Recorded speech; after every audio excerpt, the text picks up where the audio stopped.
Haleluya!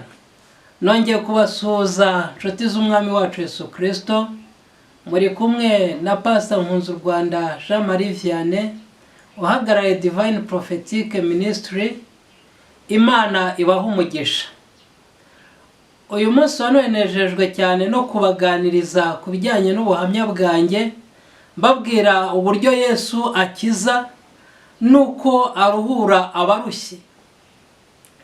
Rero kubw'ibyo ngibyo ni byiza cyane guhamya umwami wacu Yesu Kristo no kuvuga imbaraga ze, no kuvuga urukundo rwe, no kuvuga ubuntu agira neza abantu be. Imana ishimwe cyane. Haleluya! Nkuko mbibabwiye, nshaka kubabwira ubuhamya bwanjye. Ngewe navutse 1972, ndi umwana wa gatandatu mu muryango wacu, ariko Yesu yangiriye neza. Maze kugira imyaka 20 nibwo nakira umwami wacu Yesu Kristo. Mbere yo kumwakira rero, kugira ngo ubuntu menye ubuntu bw'Imana n'imbaraga zabwo no kujya neza kwayo, nukuvuga ngo namaze imyaka 5 numva ijwi rimbwira ko ngiye gupfa. Naryama nkumva ijwi rirambwira ngo urapfuye urapfuye urapfuye, nkananirwa gusinzira. Naba nicaye njyenyine nkumva ijwi rimbwira ngo urapfuye urapfuye urapfuye, nkananirwa gusinzira, kugeza igihe mbuze uko nabigenza, mbura uko nabikora, mbura uwampumuriza, ariko Yesu angira neza. Ese wabaza ngo mbese iryo jwi ryaterwaga n'iki? Ngewe mu buzima bwanjye navutse muri uwo muryango. Wari umuryango ukennye, wari umuryango muto cyane, wari umuryango udafite ibihagije, wari umuryango ukennye muri makeya. Ariko bigeze muri icyo gihe Yesu angenderera, papa yaje gupfa. Amaze gupfa apfa mfite imyaka igera muri 16. Mbere y'uko apfa rero, papa yarankundaga cyane, yaje kunsabira umugisha hagati y'abakuru banjye.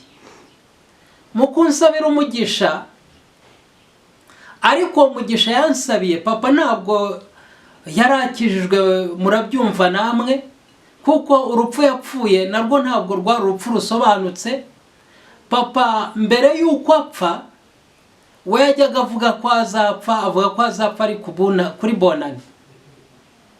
Nkabyumva gutyo nk'umwana, simbiha agaciro.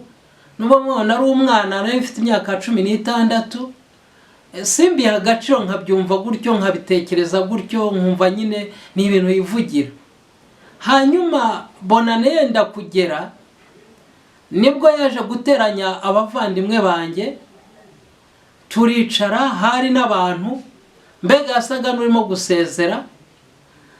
Muri icyo gihe rero yari afite umujinya mwinshi cyane, n'uburakari bwinshi cyane, ku buryo yashaka kwica umukecuru ariwe mfite uyu munsi wa none. Byari ibintu bibi cyane kandi bimeze nabi cyane. Hanyuma umusaza arangije arambwira ngo mwana wanjye, uza umuyobozi wa bene so ndetse n'uw'abandi bantu. Arongera arambwira ngo kandi mwana wanjye, ikime cyo mu ijuru kizakwereza imyaka, kandi uzagira umugisha, abanzi we bazabe kure yawe, nawe ube kure yabo.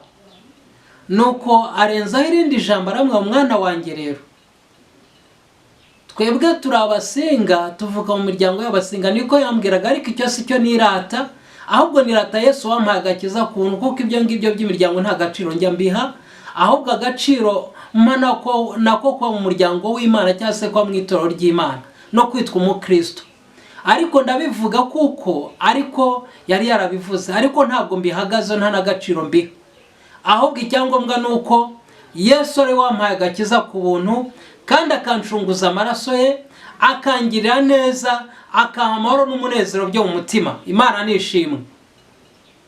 Hanyuma umusaza aravuga ngo mwana wanjye, dore turi abasinga dukunda inyama. Mbere yuko ujya kurya mwaguze nk'inyama, ujya ubanza ukoze intore mu isosi, ujugunye hasi ngo dawe ica hasi dusangire. Koko kubwo kumvira naramwumviye, ariko sinarinzi ibyo ari byo. Iwacu ntabwo nigeze mbona abandwa, ariko nabonaga baterekera. Nanjye ntangira kubikora gutyo. Urumva ko ninjiye mu kintu ntarinzi. Ariko icyo nshaka kubwira bamwe, bajya babwirwa gukora ibintu batazi impamvu zabyo, kandi bikabateza ikibazo mu buzima bwabo bwa buri gihe, batazi ibyo barimo. Ariko Imana ishimwe kuko yatanze Yesu Kristo. Imana ihabwa icyubahiro mu izina rya Yesu. Haleluya. Nuko natangiye kujya mbikora, ariko papa aho ngaho gatoya, ngarutse inyuma gatoya, kuri bonane nibwo yapfuye. Koko uti yapfuye ate rero? Cyangwa amaze uti yapfuye ate? Papa yapfuye yiyahuye. Yarajya ariyahura, umurambo ntawo twigeze tubona. Hanyuma yaho nakoraga ibyo bintu, nkajya numva ijwi mu mutima rirambwiye ngo urapfuye. Nyine ibyo ngibyo byo kujya twaguze nk'inyama nkabikora uko yabimbwiye. Rimwe nagenda nkabona andi inyuma, nkikanga. Mba muri ubwo buzima bwo mu bwoba bwo kugira ubwoba, nkahora nikanga. Senga dawe uri mu ijuru, nkasenga dawe uri mu ijuru ngiye kuryama, ariko iryo jwi ntireke kuza. Nkavuga ndakuramutsa Mariya, ariko iryo jwi ntireke kuza. Nkasenga isengesho ryo kwicuza ibyaha, ariko iryo jwi ntibure ubuza. Nuko mbura amahoro, numva ngeze ku rwego rwo kuba nshobora kuzapfa. Nsanga umukecuru wanjye aho yahingaga, ndabona ni mama, numva ngiye kuzapfa, numva iherezo ngiye kuzapfa. Ariko umukecuru ntacyo yamariye. Nyuma yaho ukuntu Imana igira neza, ndibuka nari mu nzira ndimo ngenda, numva ijwi rirambwiye ngo nutihana uzarimbuka. Yesu atugirire neza. Nkaba nari umusore wagiraga isoni cyane.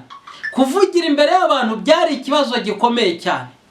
None ntangira kwibaza buryo ki nshobora kuzajya mu rusengero, nkumva ko abanyeshuri twiganye muri primaire, kuko niho basengeraga benshi, bazanseka.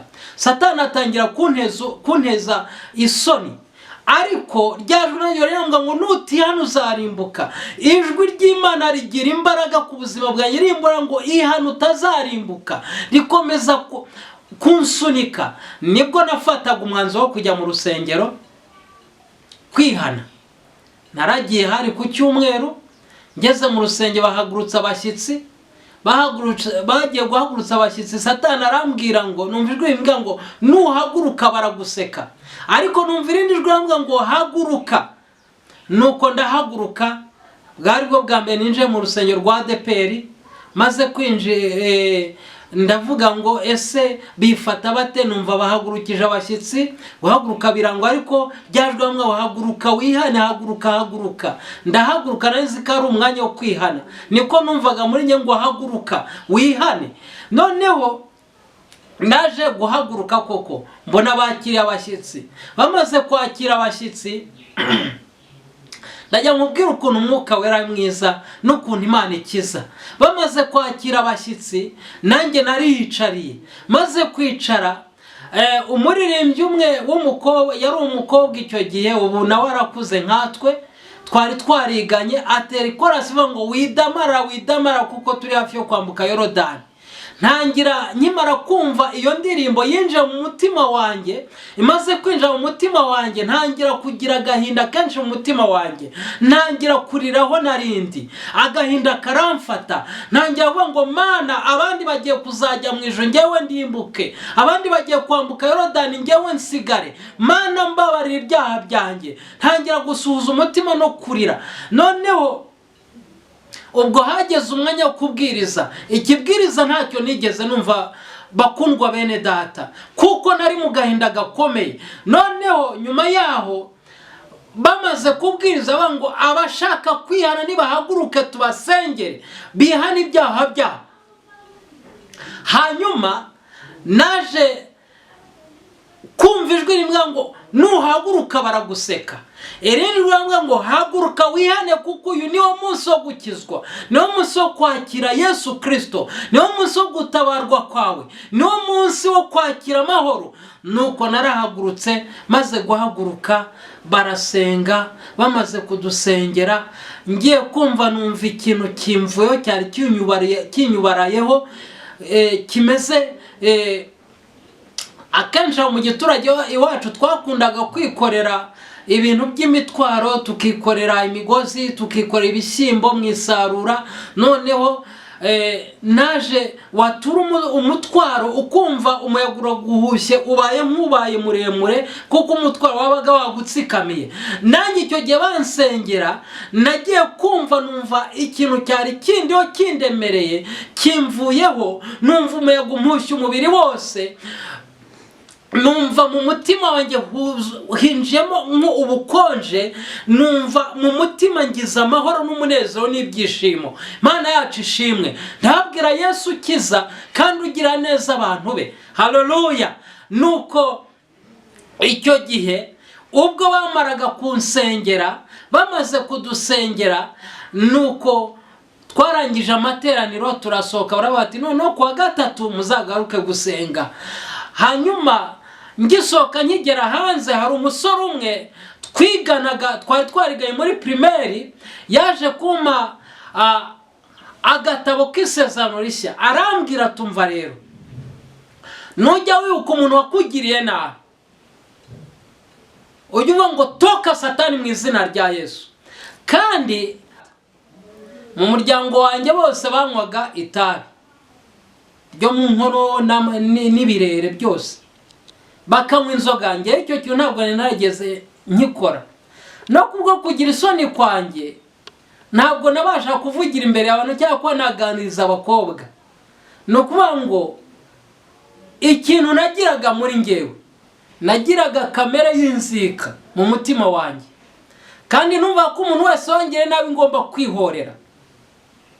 Hanyuma kimbwira iryo jambo ngo umuntu wese ngo aramwe ngo nujya yuko umuntu wakugiriye nabi, biba ngo toka Satani mu izina rya Yesu ugenda nakumenye.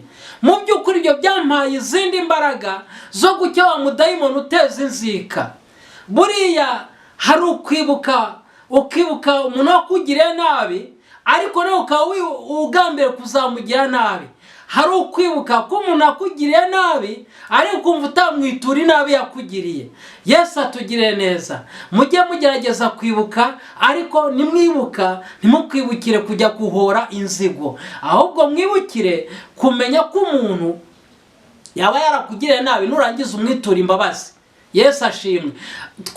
Twakoshereje Imana ndetse twaranayibabaje mu mitima yacu, ariko ntabwo yigeze twitura ibihwanye n'ibyo twayicumuyeho, ahubwo yatugiriye imbabazi, irangije iduha Yesu Kristo umwami n'umukiza wacu. Haleluya. Nuko munsi natangiye guhamya ko Yesu agira neza, kuko nari namaze kwakira umunezero n'ibyishimo mu mutima wanjye. Haleluya. Nuko icyo gihe natashye ndi guhamya ngo Yesu ni mwiza, Yesu ni mwiza, Yesu ni mwiza, mbibwira abantu bose ko Yesu yangiriye neza. Nuko umuntu umwe aza kumbwira ngo urahira ko utazabivamo. Nawe nimba ivamo Yesu azanyice, kuko nibukaga ineza Imana yangiriye. Haleluya. Imana nishimwe. Nuko nyuma y'ibyo kwa gatatu nibwo twasubiye gusenga, hari kwa gatatu saa 8, nibwo numvise ijambo rikomeye cyane mu mutima wanjye. Pasiteri arimo kuryigisha avuga ngo mushaka Uwiteka bigishoboka kwabonwa, mu mwambaza akiri bugufi. Nuko ngukiranirwa reke ibyakiranirwa, n'uwibwareka ibyo yibwira, ngo kuko Uwiteka rwose agira neza abantu, akunda kwabara abantu be, ngo kandi ababarira abamwubaha. Imana ishimwe. Nuko ndagira ngo ayo magambo uza kuyasoma muri Yesaya ibice 66 ku murongo wa 5, naho ngahari. Imana ishimwe. Hanyuma Yesu agira neza, arambabarira, ubuntu bw'Imana buza mu mutima wanjye, nakira imbabazi n'ubuntu n'ibambe kubw'ineza ye. Imana nishimwe. Hanyuma y'ibyo natangiye urugendo rujya mu ijuru, mbatizwa mu Mwuka Wera, nuzura Umwuka Wera. Imana ingira neza, ubuntu bw'Imana bubana nanjye. Imana ishimwe. Kugeza uyu munsi ndi umugabo w'imyaka 32, ndahamya Yesu Kristo, kandi hari byinshi nzagenda mbabwira yagiye ankorera mu buhamya bwanjye. Ariko reka mbabwire ijambo ry'Imana ritowe umwanya mutoya, ubundi dusoze. Riri mu butumwa bwiza bwa Yohana ibice 10 ku murongo wa 3, aravuga ngo umurinzi w'irembo aramwugururira, kandi intama zumva ijwi rye, ahamagara intama ze mu mazina yazo akazahura. Yamaze kuzahura izo zose azijya imbere, intama zikamukurikira kuko zizi ijwi rye. Amen. Haleluya. Imana nishimwe. Intumwa Yohana ihishurirwa ineza ya Yesu n'urukundo rw'Imana, niwe waje kubona neza uburyo Yesu ari we ntama w'Imana, ariyo mwungeri mwiza utandukanye n'abandi bungeri. Ahishurirwa neza, amenya neza urukundo rwa Yesu Kristo, amenya neza uko Yesu akiza abantu be. Ndetse Yesu mu magambo yavuze cyangwa abwiriza ubutumwa bwiza, Yohana yifokasinze kuri iri jambo, avuga uburyo Yesu ari umwungeri mwiza, avuga uburyo Yesu yavuga ngo umurinzi w'irembo ngaramwugururira. Yesu niwe wivugaga ngo kandi intama ze zikumva ijwi rye zikamukurikira. Nanjye nkimara kumva ijwi ry'Imana nibwo nagiye mu rusengero. Iryo jwi niryo ryajyanyeyo, niryo ryatumye menya Yesu. Abo Yesu yahamagaye ntabwo basubira inyuma, kuko hariho abihamagaye. Kambisobanure neza. Hari abantu bagiye mu rusengero bakurikiye bene wabo. Hari abagiye mu rusengero kubera ko bashaka kurinda ubutunzi bwabo. Hari abagiye mu rusengero bagiye gushaka abagore cyangwa abagabo. Ariko hari n'abagiye mu rusengero kuko bumvise ijwi ry'Imana.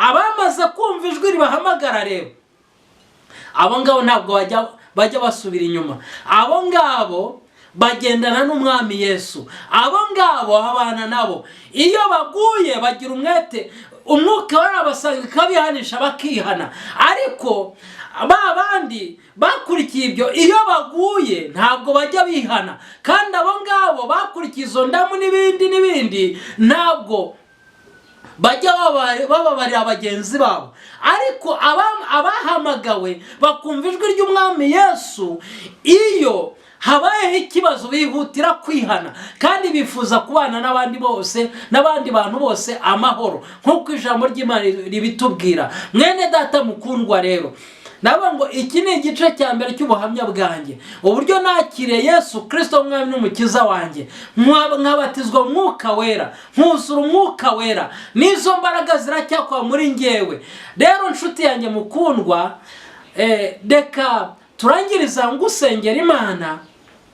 Niba waragiye aho ngaho, waragiye mu rusengero hari ibikujyanye, ukaragiye mu rusengero ugiye gushaka abagore, ukaragiye mu rusengero ugiye gushaka umugabo, ukaragiye mu rusengero kugira amafaranga yawe ukomeza kuyabika, ukaragiye mu rusengero kubw'inyungu n'indamu zawe, mwene data ndagira ngo usengere. Ahubwo uyu munsi wa none wakira Yesu Kristo umwami n'umukiza wawe, uwampaye amahoro nawe ayaguhe, uwangiriye neza nawe akugire neza, uwampaye umugisha nawe awuguhe, uwanyibutse mbabaye akamara agahinda nawe akakumare, mu izina rya Yesu. Reka dusenge Imana. Mwami Imana yacu, Imana igira neza kandi Imana ishobora byose, Imana y'ubuntu n'imbabazi, senge bene data bumvise buno buhamya, ubagire neza, ubuntu bwa busaga ubane nabo, kandi Umwuka Wera abasure mu izina rya Yesu. Abatarakumenya kandi bari mu nzu yawe, batarahishurirwa ubuntu bwawe, ubasanga ubasure, bakira amahoro kuko nta wundi mwamutanga amahoro atari we Yesu Kristo. Urakoze rero, imbabazi zawe zigaragare kuri buri wese wumvise ubu buhamya, kandi amaraso ya Yesu buri wese wakiriye ijambo ryawe kandi akakira n'agakiza kano kanya, ahindukira akizwe mu izina rya Yesu. Mana ndagushimye ko wumvise gusenga kwanjye no kwinginga kwanjye, bisabye Imana mu izina rya Yesu, amen. Telefone zanjye ni 078 630 396 2. Twongere dusubiremo 078 630 396 2. Unshaka wansanga Igahanga mu kagari ka Murinja. Imana ibaha umugisha mu izina rya Yesu, amen.